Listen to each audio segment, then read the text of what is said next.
Ezekiel chapter 3. And he said to me, Son of man, eat what is before you, eat this scroll, then go and speak to the house of Israel. So I opened my mouth, and he gave me the scroll to eat. Then he said to me, Son of man, eat this scroll I am giving you, and fill your stomach with it. So I ate it, and it tasted as sweet as honey in my mouth.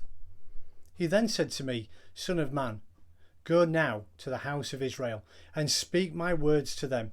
You are not being sent to a people of obscure speech and difficult language, but to the house of Israel. Not to many peoples of obscure speech and difficult language, whose words you cannot understand. Surely, if I had sent you to them, they would have listened to you. But the house of Israel is not willing to listen to you, because you are not willing to listen to me. For the whole house of Israel is hardened and obstinate. But I will make you as unyielding and hardened as they are. I will make your forehead like the hardest stone, harder than flint. Do not be afraid of them, or terrified by them, though they are a rebellious house. And he said to me, Son of man, listen carefully, and take to heart all the words I speak to you. Go now to your countrymen in exile and speak to them. Say to them, this is what the sovereign Lord says, whether they listen or fail to listen. Then the Spirit lifted me up, and I heard behind me a loud rumbling sound. May the glory of the Lord be praised in his dwelling place. The sound of the wings of the living creatures brushing against each other, and the sound of the wheels beside them, a loud rumbling sound. The Spirit then lifted me up and took me away, and I went in bitterness and in anger of my spirit, with the strong hand of the Lord upon me.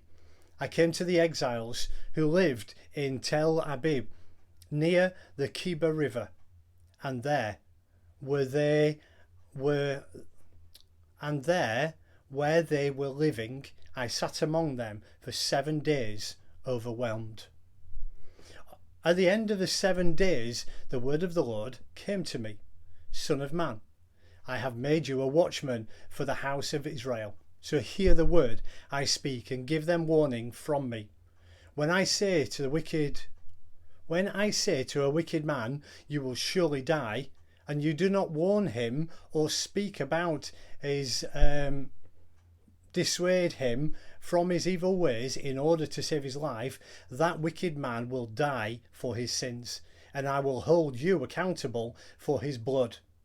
But if you do not warn the wicked man, and he does not turn from his wickedness or from his evil ways, he will die for his sins, but you will have saved him. Again, when a righteous man turns from his righteousness and does evil, and I put a stumbling block before him, he will die. Since you did not warn him, he will die for his sin. The righteous things he did will not be remembered, and I will hold you accountable for his blood. But if you do not warn the righteous man not to sin, and he does not sin, he will surely live, because he took your warning, and you will have saved yourself. The hand of the Lord was upon me there, and he said to me, Get up and go out to the plain, and there I will speak to you. So I got up and I went out to the plain, and the glory of the Lord was standing there, like the glory I had seen by the Kebar River, and I fell face down. Then the Spirit came into me and raised me to my feet.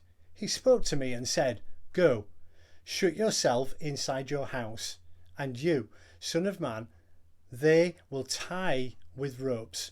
You will be bound so that you cannot go out among the people. I will make your tongue stick to the roof of your mouth, so that you will be silent and unable to rebuke them, though they are a rebellious house. But when I speak to you, I will open your mouth, and you shall say to them, This is what the sovereign Lord says. Whoever will listen, let him listen, and whoever will refuse, let him refuse. for they are a rebellious house.